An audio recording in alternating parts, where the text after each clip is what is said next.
Hi everyone. तो ये अब स्टॉक्स का टर्मिनल है और इसमें मैंने बहुत सारे स्टॉक्स को ऐड करके रखा हुआ है। इसमें 86 है, 87, 83, 85, 36, 94। तो ये आप इजीली ट्रेडिंग व्यू पे जा करके अगर आप सर्च करोगे और यहाँ पे अगर आप स्क्रीनर पे जा करके यहाँ पे स्टॉक सर्च करोगे तो ये देखो, ये पूरा इंडियन स्टॉक का फिल्टर में जा करके सिर्फ इंडियन स्टॉक कर देना है ऑल स्टॉक में। तो ये सारा इंडियन स्टॉक्स के बारे में यहाँ पे लिस्ट रहेगा। इसमें आपको क्या करना है कि मार्केट कैप जो है वो एबव 200 बिलियन को कर देना है एबव में। तो इसमें जो भी अच्छे अच्छे स्टॉक्स हैं जिसका मार्केट कैप अच्छा है वो सारा स्टॉक आ जाएगा। इन सारे स्टॉक को आप चाहो तो ऐड कर सकते हो, राइट। अब स्टॉक ऐड हो गया, उसके बाद एक बार आपको एनालाइज़ करना होता है, उसका मैं अलग से वीडियो बनाऊंगा। एनालाइज़ करके जैसे ये टुडे का स्टॉक है, ये मैंने कुछ स्टॉक्स को आज के डेट में एनालाइज़ करके निकाल करके अलग करके रखा था, राइट। अब इन स्टॉक्स में मैंने ट्रेड कराया आज, जैसे कि आप देख रहे हो एक यूवीएल है, इसमें ट्रेड किया था मैंने।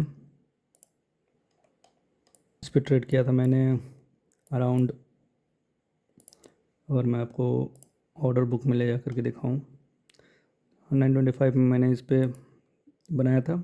ये मुझे 10 पॉइंट का अराउंड टारगेट दिया, लेकिन मार्केट ऑर्डर पे बुक करने पे स्लिप रेज हो जाता है थोड़ा, क्योंकि ज़्यादा वॉल्यूम वाला स्टॉक नहीं है इस वजह से। तो इसमें मुझे 800 के आसपास का प्रॉफिट हुआ था, राइट। उसके बाद मैंने आइनॉक्स इंडिया पे किया था ट्रेड। आइनॉक्स इंडिया पे भी मुझे ऑलमोस्ट ये 15 पॉइंट के आसपास कैच किया मैंने, और 20 क्वान्टिटी में मैंने किया था शायद, देखना पड़ेगा। आइनॉक्स को मैंने 20 क्वान्टिटी में किया था। तो आइनॉक्स का भी पोजीशन मैंने बनाया था। तो आइनॉक्स में मुझे 270 रुपीज़ का प्रॉफिट हुआ था, क्योंकि ये बहुत ही ज़्यादा स्लो था, बहुत ज़्यादा, ये बहुत स्लो था। और एक डी पाया मैंने यहाँ पे, जैसे रिवर्सल लेने लगा इस जगह कहीं पे मैंने बुक करा था, राइट। उसके बाद कल्याण ज्वेलर्स में भी मैंने लिया था, लेकिन कल्याण ज्वेलर्स मुझे प्रॉफिट दिखाया इस जगह। फिर देन मैंने ये 1:1 जैसे ही मुझे मिला 4 पॉइंट का, तो मैंने ये अपना एसएल को ट्रेल करके यहाँ पे कर दिया था। तो इस जगह पे कहीं पे आकर के मेरा एसएल हिट हो गया था, ठीक है। तो ज़ीरो कॉस्ट नो प्रॉफिट में 15 रुपये का लॉस में, माइन्यूट से लॉस में मैं निकल गया, क्योंकि मार्केट मूड में नहीं था नीचे जाने का। देखिए पूरा टाइम मार्केट ऐसे साइडवेज रहा, एंड देन आखिर में इंडसइंड बैंक का ट्रेड लिया मैंने। ये भी बहुत ज़्यादा वॉलेटाइल था, रिजेक्शन लेकर के इस जगह के आसपास मैंने कहीं पे इस पर सेल किया था। और जब ये 200 मूविंग एवरेज और 100 मूविंग एवरेज का रिजेक्शन लेकर के ऊपर जाने लगा, तो मुझे लगा था कि ये सीधा इसको ब्रेक कर देना चाहिए, पर ये ब्रेक करके नहीं रिजेक्शन लेने लगा। तो मैंने इस जगह पे कहीं पे उसका बुक कर दिया था। तो उस पर भी मुझे 360 रुपीज़ का प्रॉफिट हुआ है। टोटल आज 1500 के आसपास का प्रॉफिट हुआ है, जिसमें से मान के रखिए आप 4 4 8 4 12 4 16 160 और सम टैक्सेस 200-250 रुपये के आसपास, 300 रुपये के आसपास, 1200 रुपये का मेरा नेट टू नेट प्रॉफिट रहेगा। 300 रुपये मैं उसमें टैक्सेस मान लेता हूँ कि काट लेगा आज, क्योंकि आज ट्रेडिंग थोड़ा ज़्यादा हो गया। ये कल्याण ज्वेलर्स ने प्रॉफिट दिखा करके मुझे ऑलमोस्ट 600-700 रुपीज़ का प्रॉफिट दिख रहा था इसमें, लेकिन फिर वो रिटर्न होकर के चला गया। तो कोई बात नहीं, ऐसा होता है।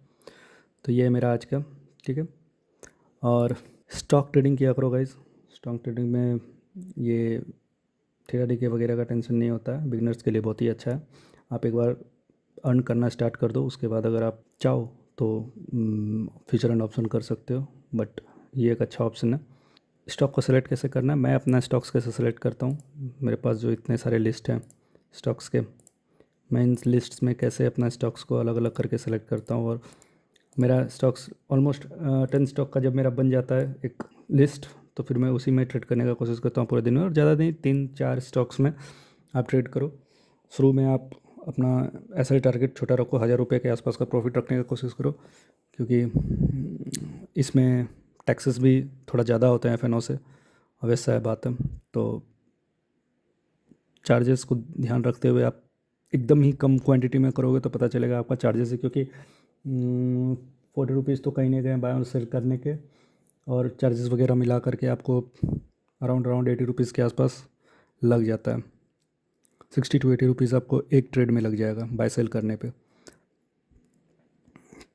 तो जो FNO में आपका 60 के आसपास में हो जाता है, इसमें 80 के आसपास लगता है या 10 रुपीज़ ज़्यादा ही लगता है। तो उस चीज़ को आप ध्यान रखो और इसमें ट्रेड करो।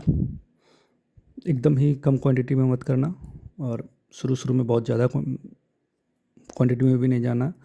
आपका net to net profit target जो है वो 1000 रुपीज़ के आसपास रहना चाहिए। लॉस समवट अराउंड 1:2 अगर आप रखोगे तो 500, 400, 200 ऐसे रहेगा, तो वो देख लो आप, ठीक है। लेकिन क्वांटिटी बहुत ज़्यादा मत करना। बाकी SL कैसे प्लान करते हैं और स्टॉक कैसे सेलेक्ट करते हैं, इसके लिए मैं बहुत ही जल्द वीडियो बनाऊंगा। Okay guys, thank you.